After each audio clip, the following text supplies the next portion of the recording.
1500 block of Garrison, a huge tree blows over, blocking the entire road. Now, Garrison is the main thoroughfare, I think you could say, for north and south traffic in Carthage.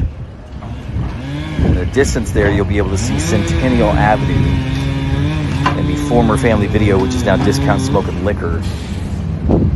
This large tree fell on top of a Jeep and also a passenger car.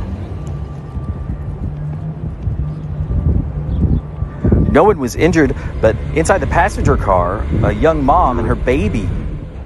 She said she pulled over because he dropped his cup or something, and she tried to help him in his car seat there.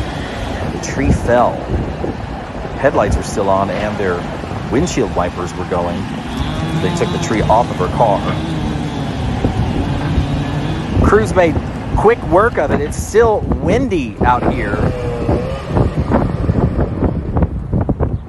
Nearly 7,000 without power due to these high winds, and the rain's not even begun.